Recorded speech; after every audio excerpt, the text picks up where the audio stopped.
I'm ABC 15 investigator Jennifer Kowaleski. It's been more than a year since the false arrest of a Valley woman. We first brought you this story and continue to unravel this major mistake by U.S. Marshals with the new legal action taking Penny out of state. I'm very fearful all the time and very paranoid. 68-year-old Penny McCarthy can't forget what happened outside her front door. They were coming to arrest a 70-year-old woman, not me. It traumatized her so badly, she left the state. Why are you moving? I don't feel safe in Phoenix. Police, don't move! 6 U.S. Marshals armed with rifles falsely arrested her at gunpoint more than a year ago. The moment is chilling, and it was all recorded on body camera video. You have an arrest warrant. Turn away from the side of my body. Yes, for you. Who am I? Turn away. Turn around and discuss. Turn away. You're gonna get hit. But the arrest warrant they had was for a 70-year-old Canadian woman who wasn't Penny on a 2-decade-old parole violation for nonviolent crimes in Oklahoma. You do want to confirm who I am? Put your hands behind your back. Put your hands behind your back. We'll discuss this later. And somebody needs to be held accountable in some way for it. How would you describe this case? Penny's case is about unaccountable government.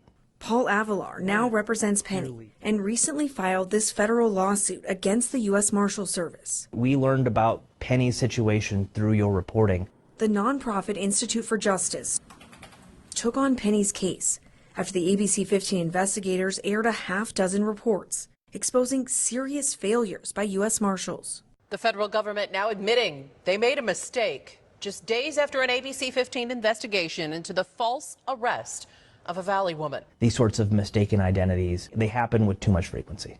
The 79-page civil rights lawsuit is seeking accountability and accuses Marshals of failing to run basic checks on Penny's identity, something the body camera video also shows after the federal agents finally tell Penny the name on the warrant. Hey, do you know who I am? Yes, well, you're going to step around back. Who are I? Carol Rozak. That's not who I am. Penny McCarthy. Yes. Yes. But I've never been Carol Rozak. I can prove who I am. Okay. Penny doesn't want this to happen to anyone else. What happened to Penny shouldn't happen to anyone. The lawsuit also claims no disciplinary actions have been taken against any officer, no internal policies have changed, and no other corrective action has been taken. Why are you still fighting this?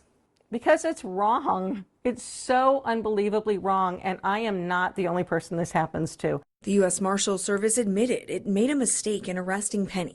But so far, that's where the accountability from the agency has stopped. This is as wrong as it gets.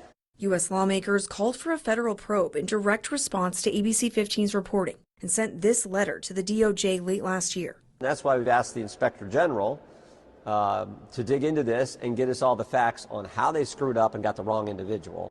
Representative Jim Jordan from Ohio and Arizona Congressman Andy Biggs both signed the letter. We've got to tighten this ship up. I mean, this can't go on. I need to be someplace where I feel comfortable walking my dog and I feel safe.